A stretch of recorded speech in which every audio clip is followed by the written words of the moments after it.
All right, here we go. So I was contemplating on whether I even wanted to do a review for this one. Um, I don't want to be like a whiny bitch, you know.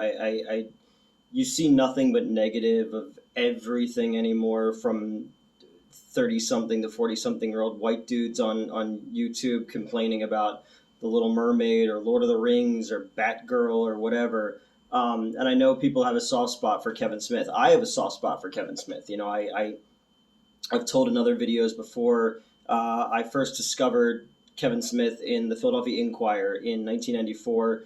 I was in the fifth grade, and there was an article about this dude from Central Jersey who made a movie in a convenience store, and it's gonna be playing in theaters in the Philly area. And reading that and going like, wait, like someone from New Jersey can make a movie? That's crazy. Like, you know, and it made me go, anything is possible.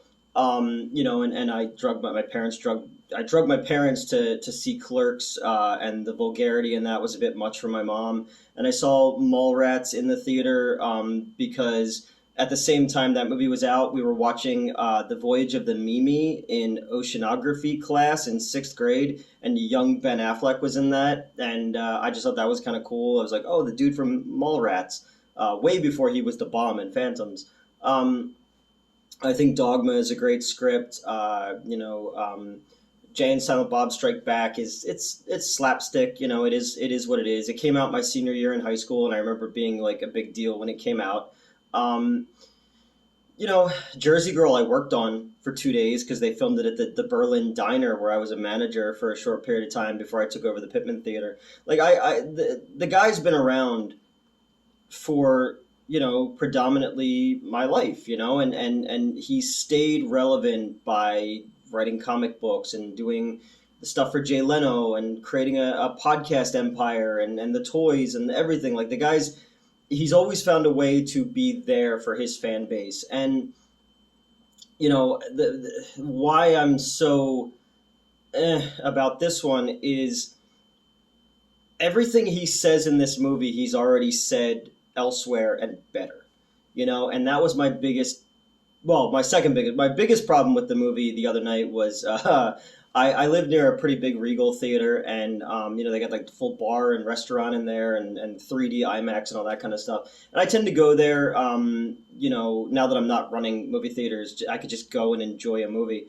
I tend to go there like on nights when there's nothing else going on. And Fathom was holding this event last night, and my friend Liz and her husband came with me, and I got there a little bit early because I was running some errands, and a group of people who I used to associate with, who I haven't seen in a long time, came in, and there was the whispering and that kind of stuff, and that sucked. And one of them came over and said hello to me, and that was fine. But it kind of threw me off the whole night and made me kind of uncomfortable. And my friends are like, fuck it, we're here, we're having a good time. But it was weird for me. It was very weird for me, and so there are probably things in it that I would have laughed a little bit more at, but I have a very distinct laugh, and I didn't want to be heard in the theater, so I just kind of sat quietly. So yeah, I guess I wasn't as focused on the movie as I was about what else was going on in there. So I don't know how in depth or honest a review I can give you, other than to say that, like, I understand him wanting to, and this is his story. It's an artist's job to tell their story their way, and when it comes to someone like Kevin Smith, who's been doing this since 1993, 1994, who's done a little bit of everything, fuck me, fuck me in my opinion of this dude's art, because he's been doing it and he's going to continue to do it. Um, Him telling the story about his heart attack and making that integral to Randall's story is great. I understand that. Um, the idea of turning that into wanting to make a film, he's already done that with Zach and Mary Make a Porno, and he's done better there. There are gags in this movie that were done better on the Clerks cartoon or in Jay and Silent Bob reboot. And then it's also the idea that, like, Clerks came out in the Gen X period where Kevin Smith was a slacker basically who worked at a convenience store, and there was a certain amount of anger and animosity in the making of that movie, and you can tell that in there. So now you have a 50-year-old Randall telling this story, and it doesn't make sense. There wouldn't be for him to they because it's funny to see the way they recreate the scenes and to see some of the actors who were just customers from the '93 film come back. I loved all that stuff. I thought that was great, but as a 50-year-old man making that movie, and let's take the fact that it's funny that Silent Bob's whole why they're shooting it in black and white scene, like him as an auteur talking, was actually funny. But again, as an independent filmmaker, 1993 to 2022, it's two completely different worlds. Those two things wouldn't mesh up anymore, and the approach to the material, even as someone like Randall who's in a state of arrested development because after having a heart attack, his perception would be different than the Randall from the original Clerks movie. So stuff like that didn't really gel to me. Elias was the worst part of this entire movie. I thought he was a good addition to Clerks 2, but his whole concept of giving up Jesus and becoming a Satanist and then having his own little Silent Bob guy, I cringed kind of every time. And I hate to say cringe. Cringe is people who say cringe are fucking cringe. I hate the just every time he was on screen, I was just like, and then we're throwing in NFTs, jokes, and stuff like that. And there was like a running gag of we are butt thieves when you're talking about Jesus, and it's like, what are butt thieves? Like that's this movie's version of ass to mouth or porch monkey, because like those worked in Clerks 2. Here, I don't know, just everything about it just felt stilted, and it felt like a copy of a copy. And there are funny things in the movie, and it was cool to see, the comic book men guys in it, and Walt Flanagan and all that, and Brian Johnson and Ming Chen, they're playing hockey up on the roof and stuff like that. But it's like the movie felt stale and stilted, and they probably had to shoot it really quick and all that. But it's like to go back to how you were a filmmaker with the first Clerks movie in Clerks 3 doesn't work. Like, for the scenes to be shot that way, when they're in black and white and they're recreating Clerks, that's fine. But the rest of the movie, when it's in color, is such a step backwards from what he did with Clerks 2. And again, I don't want to bitch. I don't, because I like this dude. Like, and even like when I was on the old show and we did the last Blockbuster review, and the former co-host was like dunking on him, crying online and getting high and shit like that. I get it. This is a dude, like Kevin Smith is a dude who wears his heart on his sleeve, and he survived, a traumatic experience. And when he goes on stage and he tells the story, there was far more in that than there was in this, And then you get like the woman who plays Veronica from the original Clerks comes back, and she's great in it. Like, she has one scene, and she's probably the best actress in the movie. Like, her scene feels real. She feels like a person who's had an entire life from where we left her in the first Clerks movie, and we're catching up with a 50-year-old version of her.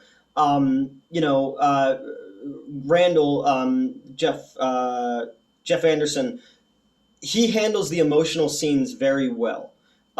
Because again, he is kind of always the funny guy, and the movie revolves around, without spoiling anything, back in 2006, something terrible happened to Dante, and it changed the course of his life. He lost someone, and now these two are kind of living the lives that they're living and going forward. And one day, while having a conversation about Conan the Barbarian, Randall has the same heart attack that Kevin Smith had.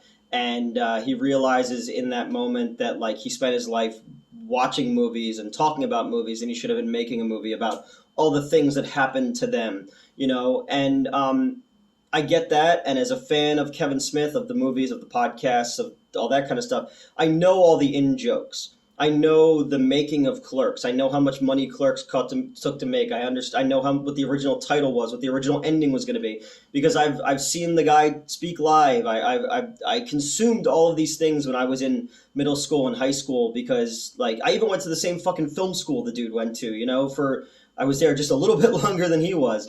Um, he was someone who had a huge impact on me as a young person in wanting to make a film, and at that point in my life when I had seen Clerks, I had never seen because I didn't see Richard Linklater or anything like that. I had never seen that kind of minimalist film of people talking in a stylized but approachable way like that. So it was something so completely different. And then when when Dogma came out, as someone who grew up Catholic but never, but I'm an atheist. Sorry to anybody. It was interesting to see a kind of Garth Ennis, Alan Moore version of a raunchy comedy about Christianity and about dealing with those things that I grew up being told about God and Jesus and all that stuff. So it was interesting that in 1999 they would even let them make a movie like that. That seems like something that would have come out in the 70s or the 80s where they were trying different things. And for the dude to smoke weed and cry, like fuck it, dude. I can't say anything. I've cried on a couple of these videos, and not in a like attention-y kind of way. It's just like you get into a conversation, you have a conversation with it. Most of the time it's me by myself using these as therapy sessions, basically, where you're just talking and you let your emotions overcome you, and it's I don't think that's a bad thing. Again, he's one of the few celebrities that is, and maybe it's weed related, and I don't really get high often unless I'm going to watch Ninja Turtles. Um, for a dude to be open and to be okay with people, thinking what they want of him. You go from, the dude, he was too fat to fly, and they made fun of him for that, and Jay Muse, all the drug shit and all that. Like, this dude's always been there, and we've always kind of been in on his life and all this. And that's why with Clerks 3, we're repeating things, and I don't think that there were things that need to be repeated. I think that the way that Clerks 2 ended with, moving back from the counter, they now own they co-own the Quick Stop, and Kevin Smith's mom is there, and she's still the milkmaid from the first movie, and we move to black and white to the Misery Loves Company. Like, that seemed like the logical closure point for those characters, for their adventures as the marquee characters. They would still show up in other things, the reboot and all that stuff. And I get excited every time I see those characters, because they do, there is something about those guys, and to watch them get older and to join them every few years to like drop in on their lives, I think is interesting. When they pop back up in Jay and Silent Bob Strike Back, talking about Clash of the Titans stuff, it's like, oh look, there they are. And then when you have a full movie in Clerks 2, it's like, there they are. This is what they've been up to all these years. And as I'm excited to see them, I just don't know if the emotional beats in this one were deserved, especially with how the movie ends. And again, it could have been just I wasn't in the right headspace to watch the movie the way I was. But people were telling me, like, oh, they cried at the ending and stuff. And I get it. I understand. And I really thought that there's one scene where Brian O'Halloran, who I've worked with before, and he's a good dude. He worked on a movie called The Sickness that my friend Brandon Brooks directed, and that's actually how I met Fallon. And it was Justin Silverman and I were working location for this scene. They needed a dentist's office, and my stepmom, my former stepmom, it was a dental hygienist, and she gave us the spot. So we had Brian O'Halloran for the day to come and shoot this scene, and he was really funny, and it was cool to work with him, and yeah, and it's neat also because he was telling us stories about, I'm sure he's talked about it a million fucking times, probably can't escape, I'm not even supposed to be here today, but he was telling stories about like the audition process of getting Clerks and all that, and then they do that in Clerks 3 too, where they have the whole audition process and at the First Avenue Playhouse and all. Ben Affleck makes a cameo, and there's a lot of cool, fun little cameos in the movie. Sarah Michelle Gellar and Freddie Prinze Jr. and Anthony Michael Hall and stuff like that. And they're funny little things. but again, it just feels like the cameos and the cutaways and stuff like that almost just felt like padding and fan servicey distractions from the main story. And what you have the scene where Brian O'Halloran is in the cemetery and he's talking to a tombstone. There's a ghost that he's talking to and like his little dream thing, and the acting is not good. Like it's a guy who's in over his head, and it's not the writing, and it's not really the direction in this point. It was just he wasn't adequately able to pull that scene off. But then at the end, he has a scene where you start filming the shot from Clerks with the salsa shark, and then that scene turns into something else, and he's drunk, and he has this emotional breakdown, this catharsis that I had, and in that moment, I was with him there because I know what it's like to to have that kind of like fucking pull the band-aid off and say all the things that you've been scared to say for so long to people, and for it to backfire on you so badly, but and then it goes into the third act, the ending, which is sad. It's very sad to see and all, but I don't know, I just don't feel like it was earned. So I don't know, I don't want to be negative, and I feel like this entire fucking thing is negative because I love this guy and I love all these characters, and I don't know. It's just he's one of those filmmakers that like I have such respect for, and the people around him. I have such respect for the world that they created, and the idea that they got to just make a movie that they wanted to make with their friends and do it their way, and it still had an audience, And now we're kind of getting into this world too, where there's the filmmaker making the movie about the making of their movie. You have Steven Spielberg doing The Fabelman, and that one made me sad because in reality, Steven Spielberg, when his dad worked for RCA, they lived in Camden, New Jersey. I'm from Marlton, New Jersey, which is about 20 minutes away from there, and he saw the movie that made him want to see make movies at a theater that was right around the corner from my apartment. I've lived here for 2.5 years. So for the 6 years before that, I lived like in a stone's throw from that theater. And I even worked on a documentary about it when I used to run the Pittman Theater. And that's where he saw Greatest Show on Earth. And it's the theater also where The Exorcist had one of its first ever public screenings. And like to think that now that place is a Planet Fitness, it's sad. And it's also kind of had me thinking a little bit about Clerks too. Like, you can't really ever go home again, and seeing those people the other night when I was at the movie too was just a reminder that like the past is the past, and we're always going to have ghosts that are going to linger and things we want to say that maybe we don't have a chance to say. It was a lot. It's a lot to think about, man. It's ruminating over the fact that we're all getting older and we're not the people that we were back then, and sharing experiences with people that aren't here anymore, and not having a chance to move on or to really to realize too, like, Randall wanting to make a movie about the time working in this convenience store.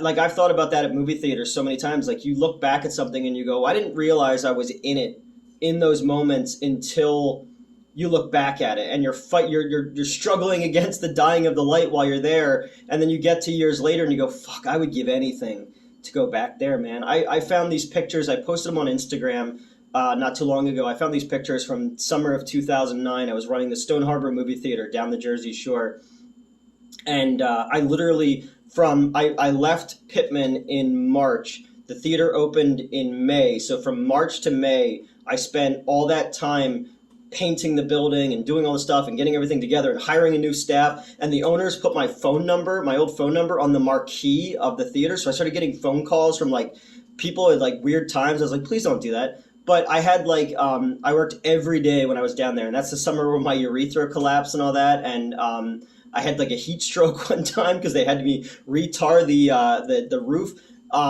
And it was like, I worked so fucking hard, but that summer I had like the best staff I've ever had. And we had so many fucking on the clock adventures and off the clock adventures.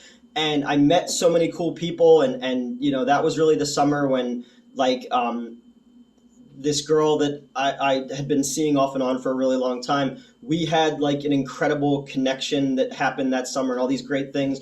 And you're tired and you're stressed out and you look back, and I was looking at these pictures that I found and I was like, fuck, I remember it like it was yesterday, and I wish I could go back to that. And that's kind of what Randall has in this. There's all these pictures from the first Clerks movie, and you watch how much these guys have aged since 1993, and you just go like, yeah, like these were the moments, and to relive that thing with your best friend is crazy. So I don't know how to review this movie. Like, so much of it didn't work for me, but the story behind it and the idea of where it came from in his heart does work for me. I don't know. I feel like I kind of wish that this movie didn't happen. It's good that these guys got work again and they got to do stuff, and Kevin Smith is still doing things all these years later. But I feel like I said, the idea of ruminating on your past these many years later, it doesn't have the same fire to it.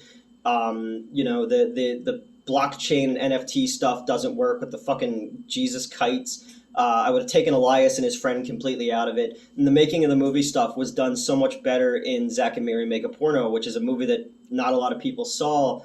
I just wish it didn't feel so static.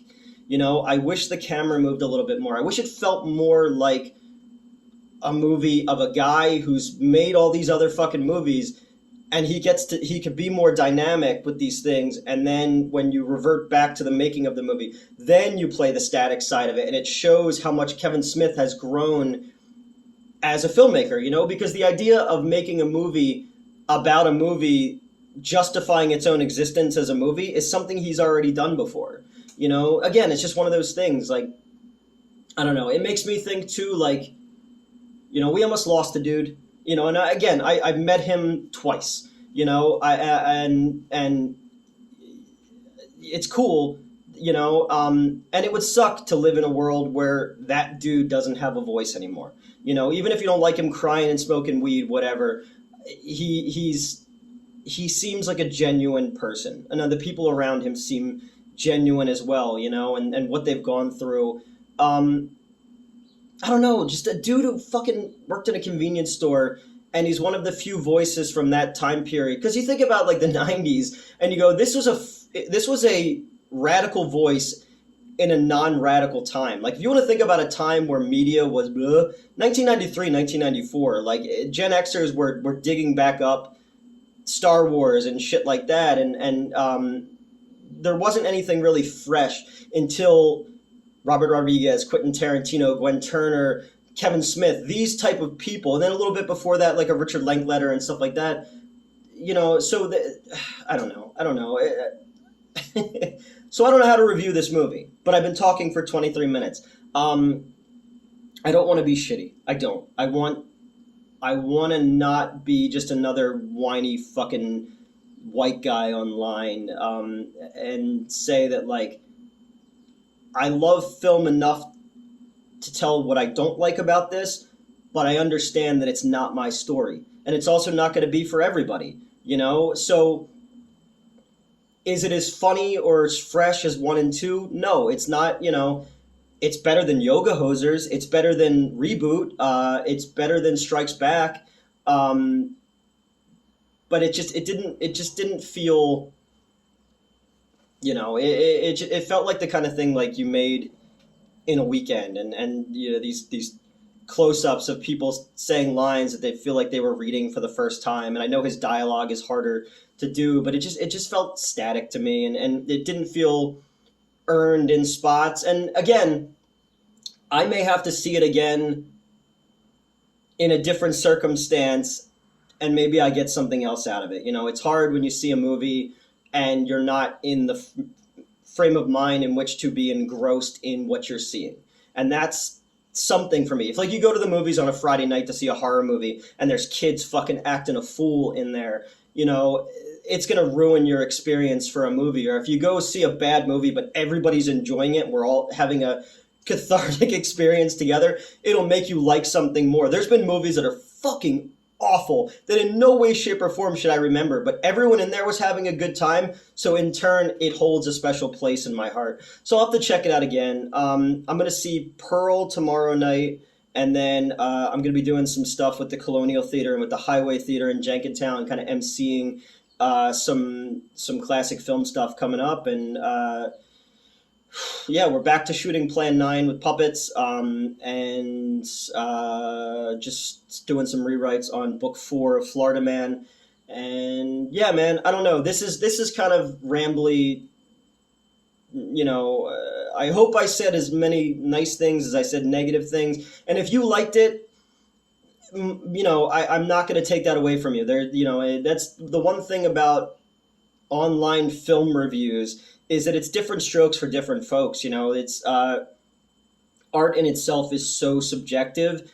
And I've said before, I met somebody whose favorite movie was Joanna Man. So who the fuck am I? My apartment is filled with retro folded movie posters of shit that nobody knows or cares about, but it means something to me. So, I don't want to ever be the dude who's talking down to somebody who liked Hook again.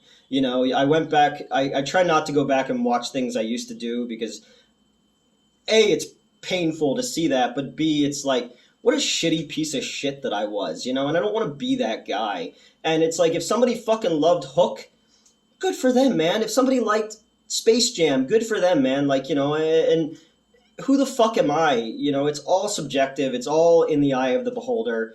And that's kind of what I've been trying to do with this channel is be far more positive than I used to be because there's just so much fucking hate out there and negativity and it gets like toxic and soul crippling. So I don't know. I can't say I can say I recommend this movie if you're a Kevin Smith fan.